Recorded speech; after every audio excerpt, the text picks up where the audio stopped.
2000년 도쿄의 한 아파트에서 동인 만화계의 스타였던 요시다 요코가 싸운 흔적 하나 없이 숨진 채 발견되었습니다. 복제 열쇠, 미확인 지문, 그리고 사라진 용의자. 수많은 의문과 의혹 속에서 지금 사건 당일로 가보겠습니다.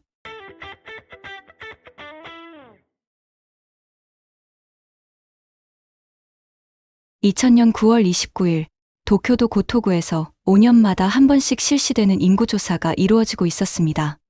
조사원 도빈 링코 씨는 엘리베이터가 없는 6층 아파트를 숨을 헐떡이며 올라갔고 그가 방문한 곳은 604호였습니다. 이번이 세 번째 방문이었지만 앞선 두 번과 마찬가지로 인기척은 없었습니다. 그러나 이번에는 문이 살짝 열려 있었고 안에서는 심한 악취가 풍겨나왔습니다.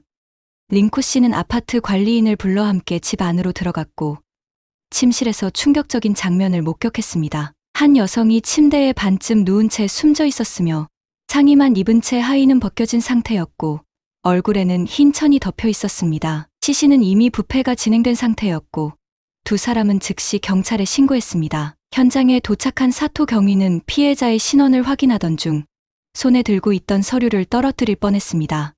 그녀는 자신이 오랫동안 팬이었던 동인 만화가 요시다 요코였기 때문입니다. 향년 28세였던 요코 씨는 스기자키 쿠우루라는 필명으로 활동하며 동인계에서 큰 인기를 누렸고 작품이 애니메이션으로 제작될 정도로 성공을 거둔 인물이었습니다.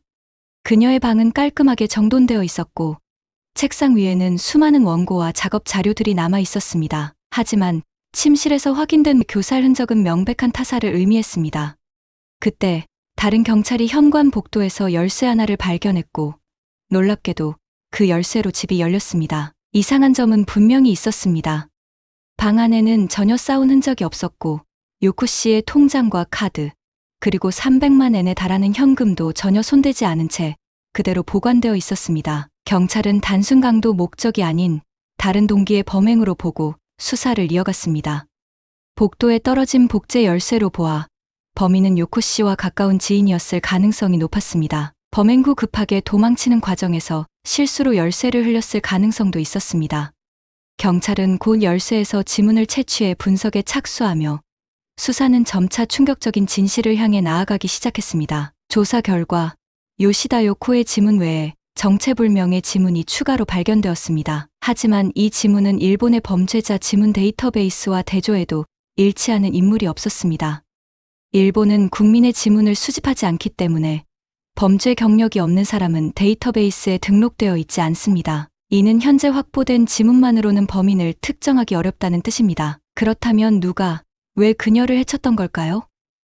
집 안에 있던 300만 엔의 현금이 고스란히 남아있던 점을 보면 단순한 금전 목적의 범행은 아니었습니다.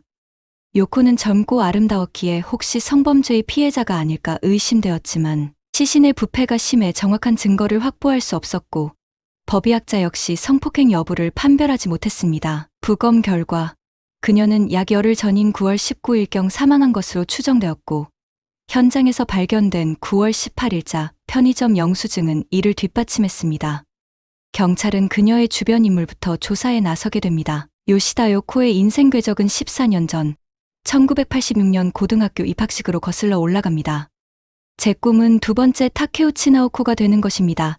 라고 외친 그녀의 눈엔 열정이 가득했습니다. 당시 동급생들이 평범한 직업을 꿈꾸는 가운데 요코는 만화가의 길을 선택했습니다. 그 시기는 일본 애니메이션계가 폭발적으로 성장하던 시대였습니다. 미야자키 하야오가 지브리를 설립하고 토리야마 아키라의 드래곤볼이 연재를 시작했으며 북두의 권, 캐츠아이, 축구왕 슛돌이가 전 세계로 뻗어나가던 때였습니다.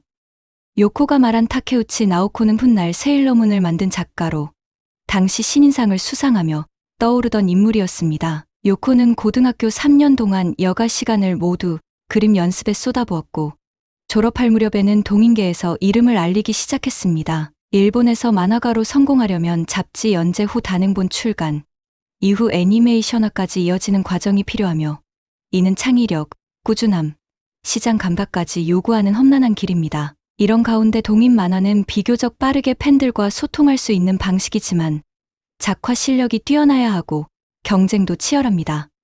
요시다 요코처럼 눈에 띄는 성과를 낸 작가는 드물었습니다. 1989년 고교를 졸업한 그녀는 오리지널 작품 어택데이를 발표하였고, 이는 인기동인 잡지 시간표의 역설에 실리며 최고의 출발을 알렸습니다. 졸업할 때 요시다 요코는 반 친구 전원에게 직접 제작한 만화집을 졸업 앨범으로 나누어 주었습니다.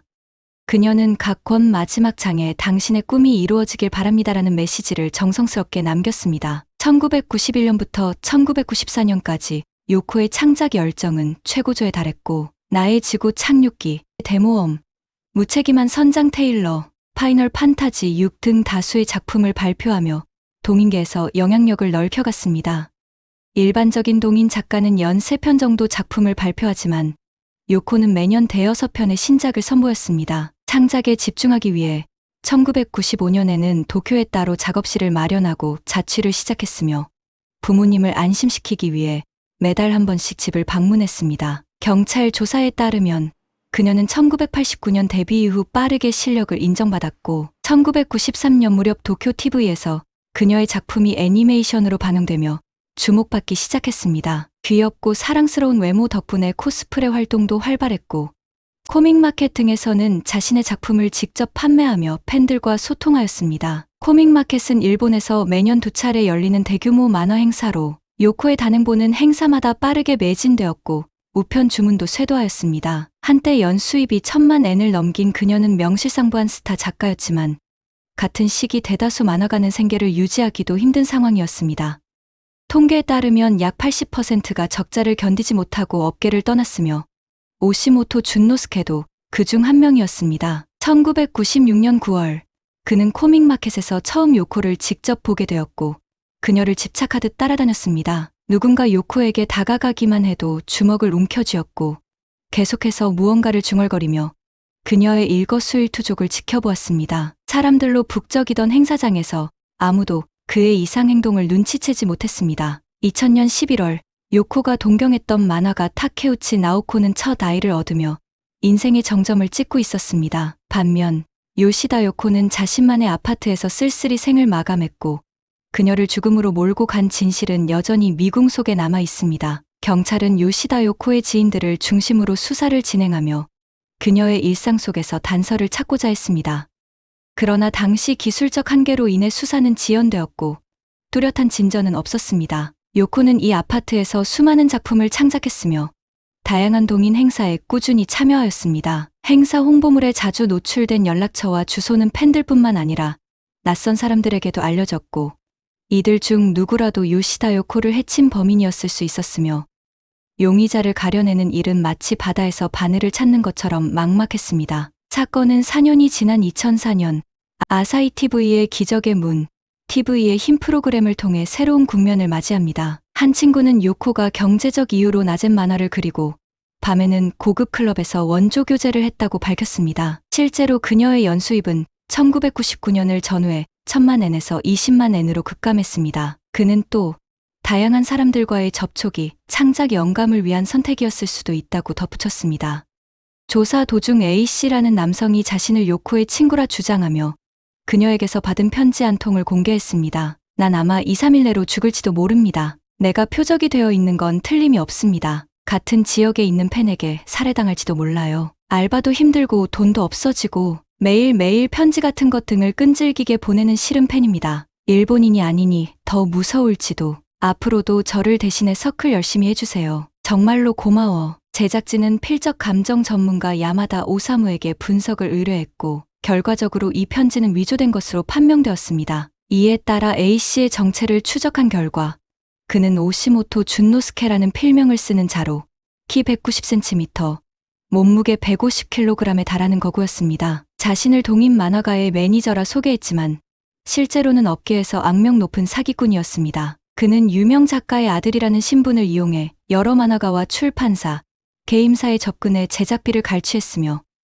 코믹마켓의 영향력을 이용해 여성들에게 VIP 티켓을 팔고 성추행을 일삼은 혐의도 있었습니다. 그의 행동이 방송을 통해 폭로되자 그는 요시다 요코의 인기를 부러워했고 그녀의 이름을 이용해 자신의 작품을 홍보하려다 그런 짓을 벌였다고 변명했습니다. 이후 제작진은 영국의 대내정보국 MIO에서 주요 임무를 맡은 일명 꿈을 투시하는 초능력자 크리스 로빈슨이란 사람에게 자문을 구하여 범인의 몽타주를 작성했습니다. 남아시아계아의 그늘진 얼굴, 연령은 25세에서 35세 사이, 신장은 165cm 정도, 근육질의 안경을 착용하지 않았고 파란색 기차를 타고 사건 발생지 카메이도와 가까운 종점역에서 하차하였으며 범행 후 발을 다쳐 병원에 입원했습니다. 제작진은 몽타주를 공개하고 시민 제보를 받기 시작하였습니다. 그러던 중 B씨라는 인물이 방송국에 연락해 왔습니다. 그는 사진 속 남성이 자신의 친구인 S씨와 닮았다고 주장하였습니다. B씨에 따르면 S씨는 자신의 여자친구가 고급 클럽에서 일하고 있었다고 말한 적이 있으며 두 사람은 그곳에서 처음 만나 교제하게 되었다고 합니다. B씨는 S씨의 여자친구가 바로 요시다 요코였다고 확신하였습니다. S씨는 부유한 사람은 아니었지만 여자친구를 위해 값비싼 보석과 명품을 아낌없이 선물하였고 그러한 비용은 대부분 대출로 충당한 것으로 알려졌습니다. 또한 요시다 요코가 사망하기 직전 두 사람은 이별한 상태였고 S씨는 그 이별을 받아들이지 못하고 크게 괴로워하였다고 합니다. B씨는 S씨가 전화를 하면서 죽여버릴 거야라는 말을 수차례 하는 것을 들은 적이 있다고 증언하였습니다. S씨는 당시 25세였으며 키는 165cm, 가메이도역 종점역 근처에 거주하고 있었습니다. 결정적으로 요시다 요코가 사망한 직후 S씨는 발 부상으로 병원에서 치료를 받은 기록이 있었습니다. 이러한 여러 단서들이 기적처럼 하나로 맞아떨어졌습니다. 또한 경찰은 요시다 요코의 과거 지인을 통해 그녀가 한동안 명품 가방과 고가의 장신구를 많이 가지고 다녔다는 사실도 확인하였습니다. 만약 이 물건들이 요코와 밀접한 관계에 있는 사람으로부터 받은 것이라면 그는 단순한 지인을 넘어선 감정을 가지고 있었을 가능성이 높습니다. 요코가 그런 관계를 끊으려 했을 경우 상대가 분노하여 범행을 저질렀을 가능성도 배제할 수 없습니다. 방송 제작진은 병원 기록을 확인해 S씨의 신원을 정확히 파악하였습니다. 그러나 경찰이 S씨를 찾으려 했을 때 그는 이미 종적을 감춘 상태였습니다. 확인 결과 그는 요시다 요코가 사망한 이듬해인 2001년 1월 이후로 완전히 자취를 감춘 것으로 밝혀졌습니다. 만화계의 경쟁이 극도로 치열해지면서 요코의 창작 스타일은 점차 신진 작가들에게 모방되고 대체되었습니다. 작품은 팔리지 않았고 수입은 급감하였습니다. 이처럼 극심한 변화는 한 젊은 만화가를 순식간에 정상에서 끌어내렸습니다. 표면적인 화려함과 창작 활동을 유지하기 위해 요코는 밤마다 시부야의 고급 클럽에 출입하며 원조 교제를 통해 생계를 이어나갈 수밖에 없었습니다. 하지만 그런 생활보다도 그녀의 직업적 특성이 더 큰 위험을 초래했을 가능성도 있습니다. 동인계의 유명 작가였던 그는 오랫동안 자신의 작업실 주소를 작품 첫 장에 기재해왔습니다. 이는 팬들과의 거리를 좁히기 위한 일반적인 방식이었지만 어떤 광적인 추종자에게는 그것이 곧 초대장처럼 보였을 수 있습니다. 요시다 요코는 짧지만 치열하게 살았고 그녀의 열정은 지금도 많은 팬들의 기억 속에 남아 있습니다. 안타깝게도 이 사건은 24년이 지난 현재까지도 여전히 미제로 남아 있으며 진실은 밝혀지지 않았습니다. 하루빨리 용의자가 검거되어 그녀의 억울한 죽음이 꼭 밝혀지기를 바랍니다. 오늘의 이야기는 여기까지입니다. 관심 주셔서 감사합니다. 구독, 좋아요, 알림 설정 부탁드립니다.